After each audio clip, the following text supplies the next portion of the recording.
Hello बेटा, कैसे हैं आप? आई होप आप लोग ठीक होंगे बच्चे। आज हम अपनी क्लास 9 की मिशन मैथ्स की जो वर्कशीट 4 तारीख की आई थी उसको डिस्कस करने वाले हैं बेटा। और ये जो वर्कशीट आई थी हमारे पास, ये आई थी fractional form of recurring decimal number. किसकी आई थी बेटा? ये fractional form of recurring decimal number, जिसको हम हिंदी में क्या कहते हैं? अशांत दशमलव संख्याओं का भिन्नात्मक रूप कहते हैं। ठीक है, ये होती क्या है पहले हम उसके बारे में बात करेंगे बेटा। ऐसी संख्याएं जो दशमलव के बाद बार बार आती हैं, मतलब वो रिपीट होती हैं, उनको हम क्या कहते हैं? अशांत दशमलव संख्याएं कहते हैं। जैसे यहाँ पर एग्जाम्पल लिखा हुआ बेटा 15.262626 या 3.141414 ऐसे। तो ये हमारी ये ऐसी संख्याएं होती है बेटा जो दशमलव के बाद बार बार रिपीट होती है, और रिपीट होने की वजह से इनको हम क्या कहते हैं? अशांत दशमलव वाली संख्याएं कहते हैं। क्या कहते हैं?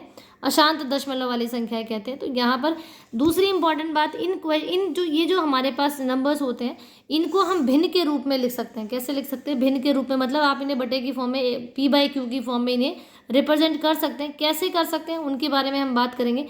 पहली बात मैं आपको बताना चाहूँगी बेटा कि जब कोई नंबर रिपीट होता है, जैसे ये 15.262626 रिपीट हो रहा है, तो जितने नंबर रिपीट हो रहे हैं ना, आप उनके ऊपर एक लाइन लगा दो ऐसे। इस लाइन का मतलब होता है बार, और बार का मतलब है बार बार रिपीट होना। बार का मतलब क्या होता है? बार बार रिपीट होना, कि ये नंबर रिपीट हो रहा है। ठीक है, तो यहाँ पर जैसे आपके पास क्वेश्चन 1 है, इसको भिन्नात्मक रूप में हमें लिखना है। कैसे लिख सकते हैं उसकी बात करेंगे, मतलब फ्रैक्शन फॉर्म में लिखना है। y इक्वल टू आपके पास क्या दे रखा है बेटा? 15.26। बार लगा हुआ है कितने पे? 26 पे बार लगा है, तो इसका मतलब 2626 नंबर बार बार रिपीट हो रहा है। तो पहले हम इसको रिपीटेड फॉर्म में ले आते हैं। तो ये क्या लिखा है? 15.262626 ऐसे ये कहाँ तक? अनंत तक गया हुआ है। इस इक्वेशन को हमने नाम दिया इक्वेशन 1 का। ये स्टेप 1 था हमारा। स्टेप 1 में हमने क्या किया? इसको पहले इस रूप में लिख लिया कि ये बार बार रिपीट हो रहा है। अब स्टेप 2 की बात करेंगे। स्टेप 2 का क्या है बेटा हमारे पास? स्टेप 2 क्या हमारे पास? मल्टीप्लाई करेंगे हम इक्वेशन 1 को। मल्टीप्लाई करेंगे इक्वेशन 1 को किससे? 100 से। 100 से ही क्यों किया बेटा हमने? 100 से इसीलिए किया क्योंकि 2 नंबर रिपीट हो रहे हैं, तो हम 100 से मल्टीप्लाई करेंगे। अगर 1 नंबर रिपीट हो रहा है तो हम 10 से करेंगे। अगर ये यहाँ पर 15 पॉइंट, मान लो यहाँ पर 2 के ऊपर बार होता, तो यहाँ पर हम क्या नंबर बनता हमारे पास? 2 2 2 इस प्रकार से आता। तो हम यहाँ पर इस इक्वेशन को 10 से मल्टीप्लाई करते। जितने नंबर रिपीट होते उतनी संख्या से हम क्या करते हैं? मल्टीप्लाई। 1 रिपीट हो रहा है तो 10 से गुणा करते हैं। 2 रिपीट होंगे तो 100 से करेंगे। 3 रिपीट हो रहे हैं तो 1000 से करेंगे। ठीक है, तो ये हमारे पास क्या है? यहाँ पे 2 नंबर रिपीट हो रहे हैं, 2 और 6, इसीलिए हम 2 जीरो वाले नंबर दैट इज 100 से इसको क्या करेंगे? गुणा करेंगे। और जब आप इसे 100 से गुणा करेंगे तो पूरी इक्वेशन को आपको 100 से गुणा करना है। हमने इस नंबर को y के बराबर माना था, तो y को भी आप 100 से गुणा करेंगे तो ये 100y हो जाएगा। और जब आप इस नंबर को 100 से गुणा करेंगे तो हमें पता है कि 2 जीरो वाले नंबर से गुणा करते हैं तो ये पॉइंट 2 पीछे चला जाता है, तो ये 1526 बन जाएगा। कितना आ गया बेटा? 1526.262626। ये हमारी इक्वेशन 1 थी। ये हमारे पास क्या आ जाएगी? इक्वेशन 2 आ जाएगी। अब हम क्या करेंगे? थर्ड स्टेप फॉलो करेंगे। थर्ड स्टेप में हमें क्या करना है? इक्वेशन 1 को 2 में से सब्ट्रैक्ट करना है, मतलब माइनस करना है। तो 100y में से जब एक y घटाओगे तो ये 99y आ जाएगा। और 1526.2626 में से 15.2626 माइनस करेंगे। लिखेंगे कैसे बेटा?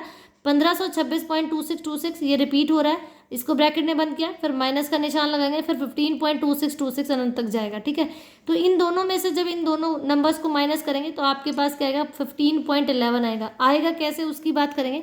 आपने लिखा 1526 और ये 2626 ये रिपीट हो रहा है, और उसके नीचे आप लिखेंगे 15.2626 ये रिपीट हो रहा है। जब आप इन्हें माइनस करेंगे तो ये 2626 सब रिपीट हो रहे हैं, तो ये तो जीरो हो गए। पॉइंट 6 में से 5 माइनस करोगे तो 1 आएगा, फिर 2 में से 1 गया 1, ये 5 एज इट इज हो रही है, तो आपके पास 1511 बनेगा। मतलब यहाँ जब आपने माइनस किया तो 99 आया था, और जब इन नंबर्स को माइनस किया तो आपके पास कितना? 1511 आ रहा है।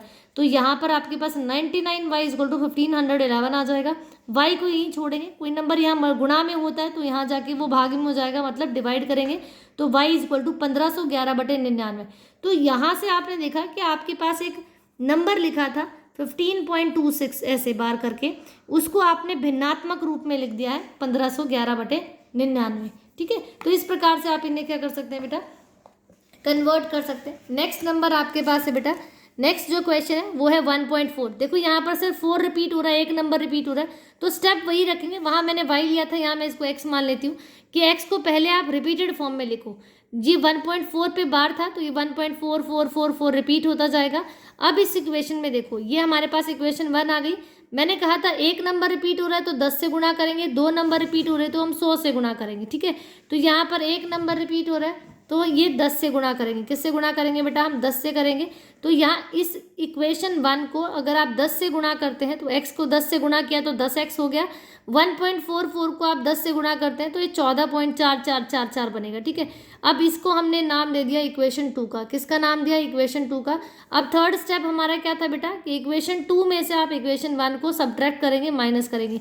और जब आप इसे माइनस करेंगे तो देखो ये 10x था और ये x था, तो 10x में से एक x जाएगा तो 9x बना। 14.444 में से 1.444 माइनस करोगे तो 13 बनेगा। कितना आएगा? सेम स्टेप है जो पिछली बार हमने करा था, इसको आप अनंत तक रिपीट कर रहे हैं। तो ये जो 4 वाले हैं ये तो सब 0 हो जाएंगे आपके पास, और ये 4 में से 1 गया 3, और ये तो सिर्फ हमारे पास 13 बचा इधर। तो 9x इक्वल टू 13 आया। x को यहीं छोड़ेंगे, 9 कहाँ आएगा? 13/9 हो जाएगा, ठीक है। तो ये आपका सोल्यूशन हो जाएगा, आंसर हो जाएगा। नेक्स्ट क्वेश्चन है बेटा आपका 2.67 पे बार लगा हुआ है, ठीक है। ये क्वेश्चन ऑफ द डे में है, 2.67 पे बार है। x बराबर क्या हो जाएगा? पहले हम इसे इस फॉर्म में लेके आएंगे कि ये रिपीटेड आ जाए। तो 6767 रिपीट हो रहा है, इसको हमने इक्वेशन 1 नाम दिया। नेक्स्ट आपके पास क्या है बेटा? इक्वेशन 1 को हम मल्टीप्लाई करेंगे किससे? 2 नंबर रिपीट है तो 100 से मल्टीप्लाई करेंगे। तो आप 100 से मल्टीप्लाई करेंगे तो x को 100 से मल्टीप्लाई किया, 100x आ गया। That is equal to 267। देखो इस नंबर को जब 100 से गुणा करेंगे तो 2 पीछे चला जाएगा पॉइंट, तो ये 267.6767 हो जाएगा, मतलब 267.6767 रिपीट हो रहा है। ये इक्वेशन 1 थी आपकी, ये आपकी इक्वेशन 2 हो जाएगी।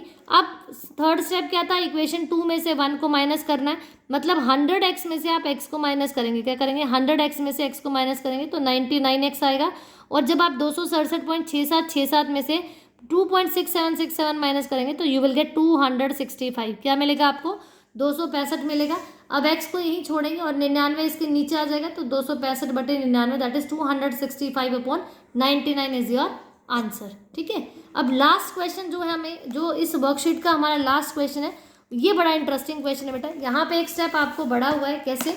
उस क्वेश्चन को आप ध्यान से देखो जरा। आपके पास दिया हुआ है 35.4 और ये सिर्फ 3 पे बार है। 3 में सिर्फ 3 पे बार है, मतलब 4 यहाँ रिपीट नहीं हो रहा है लेकिन 3 यहाँ रिपीट हो रहा है। तो पहले इसे हम क्या करेंगे? ये रिपीटेड फॉर्म में लेके आते हैं। ये आपका 35.43333 रिपीट हो जाएगा। इसको हमने इक्वेशन 1 नाम दिया। देखो अभी तक जितने हमने क्वेश्चंस किए थे उन सारे क्वेश्चंस में क्या था? पॉइंट के दशमलव के जस्ट बाद वाला रिपीट हो रहा था। तो पहले हम इसे उस फॉर्म में कन्वर्ट करेंगे कि ये दशमलव के बाद वाला नंबर रिपीट हो जाए। तो यहाँ पर एक नॉन रिपीटेड नंबर है जो रिपीट नहीं हो रहा है, इसीलिए हम 10 से गुणा करेंगे तो ये पॉइंट पीछे आ जाए एक और। तो 10 से गुणा करने से ये x तो बन गया 10x, क्योंकि पूरी इक्वेशन को मल्टीप्लाई कर रहे हो 10 के साथ, तो x भी 10 के साथ गुणा होगा तो ये 10x हो जाएगा। और ये जो 35.43 था वो 354.3333 हो जाएगा, ठीक है। अब ये वो फॉर्म आ गई बेटा जो हमने अभी तक अपने क्वेश्चंस में देखी थी कि पॉइंट के दशमलव के बाद वाला नंबर क्या हो रहा है? रिपीट हो रहा है। इसको हमने इक्वेशन नंबर 2 नाम दिया। अब कितने नंबर रिपीट हो रहे हैं? Only 1 number is repeated. तो हम यहाँ क्या करेंगे? 10 से इसको मल्टीप्लाई करेंगे। किससे मल्टीप्लाई करेंगे बेटा? 10 से। और अगेन आप इक्वेशन 2 को 10 से करेंगे तो ये 10x पहले से था, एक 10 और गुणा करेंगे तो ये 100x हो गया। और ये 354 था, एक पॉइंट और पीछे चला जाएगा तो 3543.33 ये आपके पास नंबर आ जाएगा। और इक्वेशन को हमने नाम दिया इक्वेशन नंबर 3 का। अब सेम स्टेप, तो इक्वेशन 2 में से इक्वेशन 2 को हम 3 में से घटाएंगे तो आप क्या करेंगे? 100x में से 10x को माइनस करेंगे, क्योंकि अब की बार हमारे पास 100x है और ये हमारे पास 10x है। तो 100x में से 10x को माइनस करेंगे और 3543.3333 में से 354.33 को आप माइनस करेंगे। जब इन दोनों नंबर्स को आप माइनस करेंगे तो 3189 आएगा। 100x में से 10x जाएगा तो 90x आएगा आपके पास। फिर x को यहीं छोड़ेंगे और 90 को इसके नीचे ले आएंगे तो 3189/90 आएगा। आप इन्हें काटेंगे 3 से तो 1063/30 आ रहा है। मतलब आपके पास आंसर क्या आया बेटा? 1063/30, ठीक है। तो ये आपका क्या है बेटा? ये आपका सोल्यूशन है। और होप आपको ये सोल्यूशन समझ आए होंगे। आपकी वीडियो, आज की वीडियो आपको पसंद आई होगी बेटा।